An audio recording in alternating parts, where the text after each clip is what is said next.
Bienvenidos a De Debate, el espacio donde el análisis riguroso y la pluralidad de perspectivas nos permiten desentrañar los textos normativos y políticos más complejos. Hoy nos adentramos en un hito institucional de suma relevancia. Exacto. Hablamos del retorno a la bicameralidad en el Perú a partir de 2026. Un cambio que, no es un simple ajuste estético. Plantea una reconfiguración total de la arquitectura del poder del Estado. Así es, y aquí surge un interrogante fundamental que emana directamente de la nueva reforma constitucional, la Ley 31.988, y del nuevo reglamento del Congreso. En este nuevo esquema, la gran pregunta es: ¿quién ostentará verdaderamente el mayor nivel de poder y control institucional? ¿Será el presidente de la República o el nuevo Senado? Para desgranar todo esto, nos vamos a basar estrictamente en los textos normativos recientemente aprobados. Y mi postura es muy clara al respecto. El Senado ha sido diseñado meticulosamente como el poder supremo y el ancla de la República. Hablamos de una entidad inamovible con control absoluto sobre los árbitros del Estado. Y yo sostendré que, a pesar de las innegables facultades de la nueva Cámara Alta, la Presidencia de la República conserva una supremacía incontestable. Una supremacía que, a mi juicio, está cimentada en su capacidad de acción ejecutiva directa, el monopolio del uso de la fuerza y, sobre todo, las prerrogativas de los regímenes de excepción. A ver, para entender la magnitud de lo que representa este nuevo Senado, creo que debemos observar el diseño institucional a prueba de crisis que ha plasmado el legislador peruano. Tras años de inestabilidad política aguda en el país, la nueva normativa dota al Senado de un poder de supervivencia único. Y esto es vital. El presidente de la República no puede disolver el Senado bajo ninguna circunstancia. Es, a todos los efectos, el bastión indestructible del Estado. Pero fíjate que su poder no radica solo en esa especie de inmortalidad institucional frente al Ejecutivo, sino en su poder de designación. Esta Cámara tiene la exclusividad para elegir a los altos funcionarios que actúan como guardianes del Estado. Hablamos de elegir al defensor del pueblo, a los magistrados del Tribunal Constitucional y de ratificar a figuras absolutamente clave de la estabilidad económica como el presidente del Banco Central de Reserva y el superintendente de Banca, Seguros y AFP. Al final del día, el poder real y duradero no reside en la administración diaria de un ministerio, sino en la capacidad exclusiva de nombrar a quienes vigilan, juzgan y fiscalizan a ese mismo Estado. Bueno, a ver, entiendo tu punto, pero yo lo abordo desde una perspectiva bastante diferente. Si leemos con detenimiento la estructura de la Constitución, el diseño normativo sigue favoreciendo un presidencialismo sumamente fuerte. Hablas de designaciones a largo plazo, y es cierto, pero el presidente gobierna la realidad material del país en el aquí y el ahora, y está dotado de herramientas de impacto inmediato que ninguna cámara puede igualar. Fíjate en un detalle crucial: el presidente es el jefe supremo de las Fuerzas Armadas y de la Policía Nacional. Además, controla la política exterior, administra la hacienda pública y ejecuta el presupuesto nacional. Y aquí reside, para mí, el núcleo duro de su supremacía, que es el poder de excepción. Ya. El presidente puede decretar el estado de emergencia o el estado de sitio. Al hacerlo, tiene la potestad de suspender derechos fundamentales como la libertad de tránsito o la inviolabilidad del domicilio, y puede ordenar que los militares asuman el control del orden interno. O sea, mientras el Senado ostenta un poder de veto o confirmación que requiere consensos burocráticos y debates parlamentarios larguísimos, el presidente tiene la capacidad proactiva, unilateral y casi instantánea de alterar la realidad operativa del país. Te compro esa descripción de las facultades presidenciales, pero permíteme que le demos una vuelta basándonos en el nuevo reglamento del Congreso. Hablas de la acción unilateral del Ejecutivo y de esas herramientas de impacto inmediato. Es innegable que el presidente conserva lo que, podríamos denominar la opción nuclear, es decir, la capacidad de disolver la Cámara Baja, la de diputados, si ésta le niega la confianza a 2 consejos de ministros. Exactamente.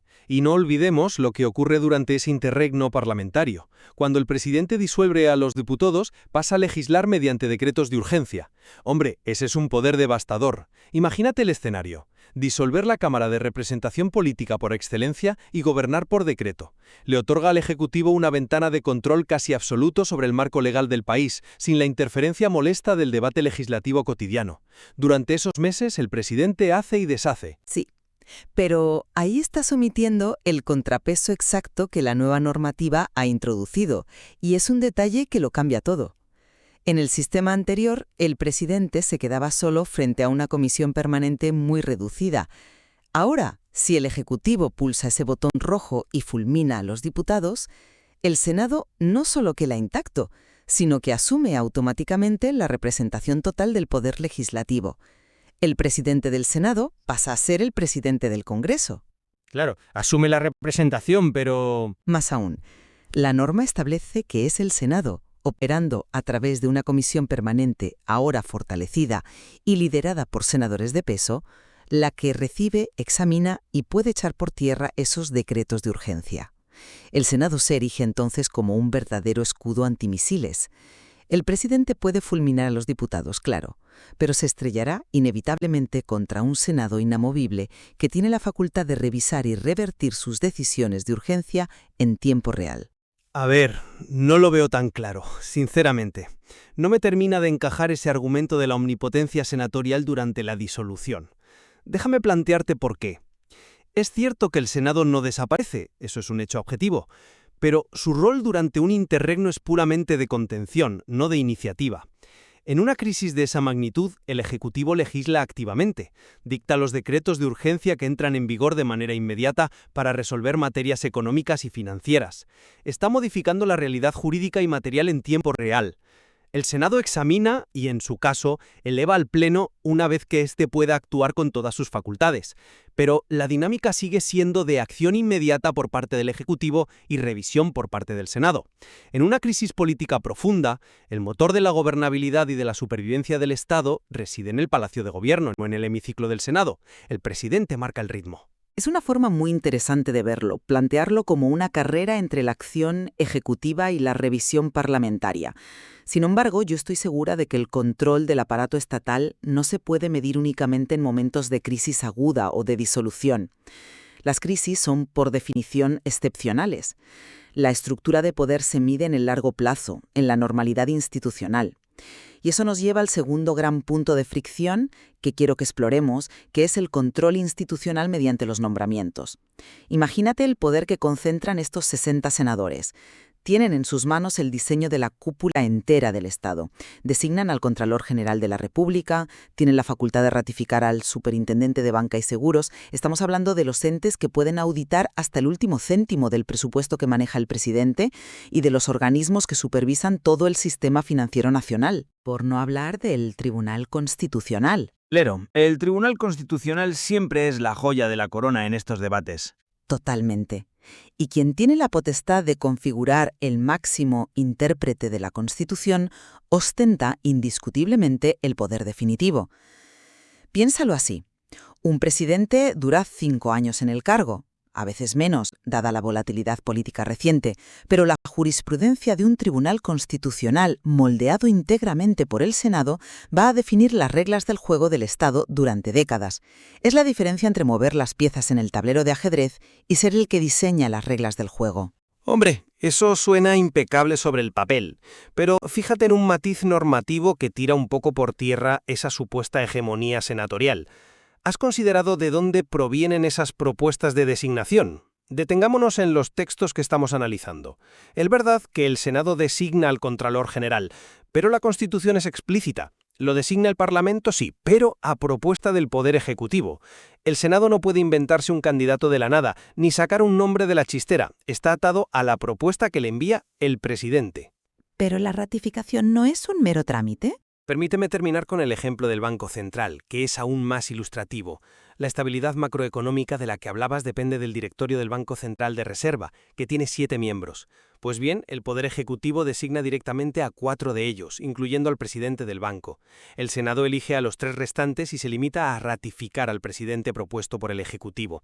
Ocurre exactamente lo mismo con el superintendente de banca y seguros. En la verdadera arquitectura del poder, el que tiene la iniciativa, el que formula la propuesta y el que nombra a la mayoría del directorio es el presidente de la República. El Senado de nuevo reacciona, es el que saca a bailar, por usar una metáfora, frente al que decide si acepta el baile o no. Un poder de veto es fundamental, no te lo discuto, pero es por naturaleza subalterno a la iniciativa de quien propone. Cuidado con subestimar el poder de ratificación y veto, porque eso es ignorar la dinámica política real.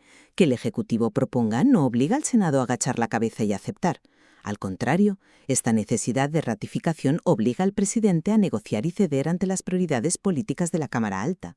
Si el Ejecutivo propone candidatos afines a sus intereses pero inaceptables para el Senado simplemente los tumba. Y puede hacerlo paralizando la agenda del Ejecutivo hasta que éste se vea forzado a presentar perfiles de consenso que cuenten con el beneplácito senatorial. Si la pareja de baile no te gusta, te sientas y no hay baile para nadie. Ya, pero... Y además estás dejando fuera una pieza clave, el defensor del pueblo. La norma es clarísima. Es elegido íntegramente por el Senado con una mayoría cualificada de 2/3, sin absolutamente ninguna intervención del Ejecutivo. Y como tú mismo reconocías, los magistrados del Tribunal Constitucional son de elección exclusiva senatorial. Al final del día, el Senado es el gran filtro. Ningún intento del Ejecutivo de copar las instituciones puede sobrevivir sin el permiso de esos 60 senadores. No minimizo el filtro en absoluto, pero reconozcamos que un filtro no dirige un país. Un filtro evita excesos, frena, tamiza, pero no empuja la maquinaria del Estado. Y esto nos lleva a un tercer punto que creo que ilustra a la perfección esta asimetría de la que te hablo. El poder legislativo final frente a la capacidad real de excepción y de manejo del presupuesto. El diseño bicameral busca una mayor deliberación, eso es obvio. Los diputados proponen y aprueban inicialmente y el Senado revisa, enfría y decide. Exacto. El Senado tiene la última palabra legislativa. Como señala el nuevo texto constitucional, aprueba, modifica o rechaza las leyes enviadas por la Cámara Baja. Es lo que siempre se ha llamado la Cámara de la Madurez Reflexiva. Posee el freno de mano de la nación. Y ojo, que no es solo en la legislación ordinaria de nuestro día a día. El Poder Legislativo, con el Senado actuando como Cámara Revisora y de última instancia, autoriza al presidente para salir del país, presta el consentimiento para que puedan ingresar tropas extranjeras en territorio nacional, hasta aprueba la demarcación territorial. Piénsalo fríamente.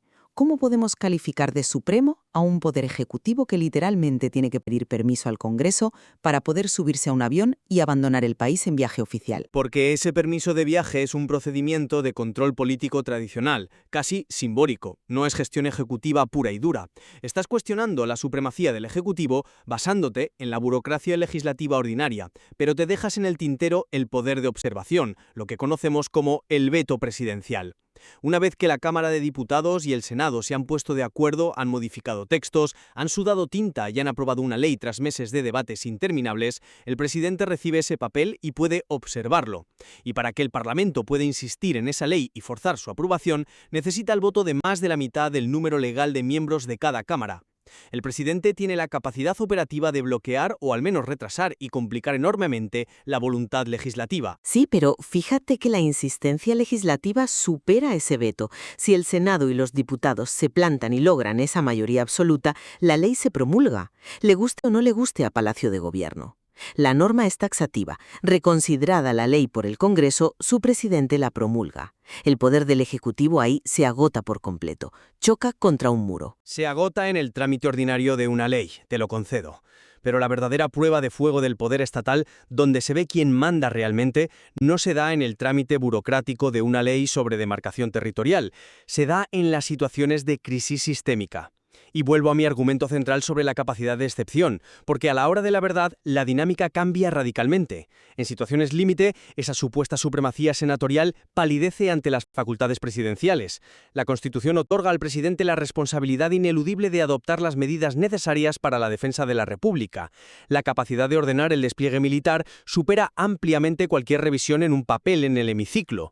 Si el presidente declara el estado de sitio ante un peligro inminente, el control de la nación se centraliza de facto en el Ejecutivo. Sí, el Congreso se reúne de pleno derecho, no desaparece, pero el manejo táctico, presupuestal, logístico y militar recae única y exclusivamente en el presidente y su Consejo de Ministros. A ver, plantear que el poder se define solo por quién manda a los militares es una visión, en mi opinión, algo sesgada hacia el catastrofismo. La crisis es la excepción, por algo se llama régimen de excepción, no es la regla de la administración del Estado. La normalidad democrática del Perú a partir de 2026, si todo va según el diseño institucional, estará regida por el día a día. Y en ese día a día, el reglamento del Congreso establece garantías fortísimas para el Senado. Para empezar, el principio de autonomía garantiza que ninguna otra autoridad, ni siquiera el presidente, puede abocarse a materias de competencia parlamentaria. Los senadores y diputados gozan de inviolabilidad de opinión y voto. Y el Senado en particular tiene una espada de Damocles fundamental, que es que juzga las infracciones constitucionales. El famoso juicio político. Exactamente.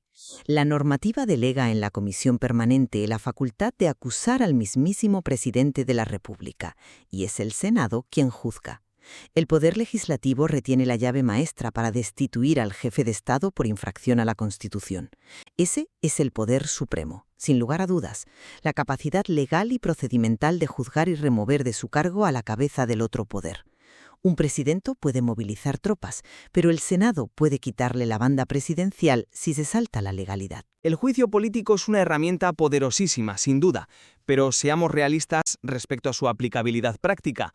Las causales para acusar al presidente de la República, en el ejercicio de su mandato, están tasadas de forma sumamente restrictiva en la Constitución. Hablamos de causales muy específicas: traición a la patria, impedir la celebración de elecciones o disolver el Congreso de forma inconstitucional. No es una herramienta de gestión diaria que el Senado pueda desenfundar simplemente porque no le gusta la política económica del gobierno. No es una moción de censura constante. Sin embargo, hay algo que sí es gestión diaria y donde el presidente es amo y señor: el presupuesto. Y aquí es donde la balanza se inclina definitivamente. Adelante, explícame cómo el presupuesto anula la capacidad del Senado. No la anula, la condiciona materialmente. La dinámica de la ley de presupuestos muestra de forma cristalina dónde reside la capacidad de hacer cosas. Es el Ejecutivo quien elabora el presupuesto y lo envía al Congreso. El ministro de Economía sustenta los ingresos, los ministros defienden sus partidas. El Parlamento debate y aprueba, es cierto, pero la Constitución es tajante en un punto que a menudo se pasa por alto. Los congresistas, incluidos los senadores, no tienen iniciativa para crear ni aumentar gastos públicos. Ninguna. Cero. La chequera de la nación, la capacidad de decidir dónde se invierte, qué infraestructuras se construyen, qué programas sociales se financian, bueno, todo eso pertenece al Ejecutivo. El Senado, con toda su solemnidad y sus magistrados, no puede gastar legalmente un solo sol adicional al que el presidente haya proyectado en su presupuesto. Quien controla el flujo de dinero, controla la gestión del país. Te entiendo. Y es un punto muy sólido sobre la limitación del gasto parlamentario. Para ir sintetizando mi posición a la luz de todo este interesantísimo debate, la reforma que entra en vigor en 2026 no es un simple parche. Ha creado un Senado diseñado específicamente para ser la máxima autoridad estructural de la República. Al concentrar en exclusiva la designación de los más altos funcionarios, desde la interpretación final del Tribunal Constitucional hasta la auditoría implacable del Contralor, y al blindar esta Cámara, haciéndola absolutamente inmune a la disolución presidencial, la ley le otorga al Senado el poder de mayor calado. Las coyunturas de excepción, el control táctico militar o la iniciativa de gasto son sin duda resortes críticos del Ejecutivo, pero el armazón del Estado, la vigilancia de la legalidad y la fiscalización del propio presidente dependen en última instancia de estos 60 senadores. Ellos representan el verdadero poder de largo plazo, el que sobrevive a los ciclos presidenciales en el Perú. Y para reafirmar mi postura frente a la tuya, es innegable que la Constitución modificada dota al Senado de una relevancia histórica, pero el modelo sigue siendo en su ADN profundamente presidencialista. El Senado actuará como un filtro necesario, reflexivo y sin duda disuasorio. Pero las herramientas más contundentes y directas del Estado siguen firmemente en manos del presidente de la República. El control exclusivo y la iniciativa sobre el gasto público, la dirección inmediata de las Fuerzas Armadas, el monopolio táctico de la diplomacia, la capacidad excepcional de disolver la Cámara Política de los Diputados y la potestad de gobernar mediante decretos de urgencia y regímenes de excepción nos demuestran una realidad política muy clara. El Senado pone los límites, pero el motor real del poder, el que empuja y altera la realidad nacional, sigue y seguirá residiendo en el Poder Ejecutivo. Creo que ha quedado meridianamente claro a lo largo de este intercambio que la sofisticación y la enorme complejidad del nuevo diseño institucional peruano es digna de estudio. Los textos normativos que hemos diseccionado configuran una tensión que es del todo deliberada, una arquitectura de frenos y contrapesos diseñada para obligar a la convivencia, pero que inevitablemente genera estos roces sobre la supremacía institucional. Totalmente de acuerdo, y creo que ambos podemos converger en un punto fundamental. El verdadero balance de este nuevo esquema bicameral no se va a resolver únicamente en la letra impresa de la ley o en los reglamentos que hoy analizamos. Esa es la teoría. La práctica política, los usos y las costumbres que comiencen a forjarse a partir de julio de 2026 nos darán la verdadera medida de esta reforma. Las normas establecen las reglas del tablero, pero la realidad de las crisis y las negociaciones dictará la verdadera dinámica de poder. Ramado legal y en cómo se aplicarán los procedimientos bicamerales en escenarios reales. Agradecemos enormemente a nuestra audiencia por acompañarnos en este profundo análisis de las normas que regirán el futuro institucional del Perú. Como siempre, nosotros exponemos los argumentos y las evidencias normativas, pero nos despedimos dejando en vuestras manos la reflexión final. Con base en lo que hemos debatido hoy, decidid vosotros quién ostentará verdaderamente el poder.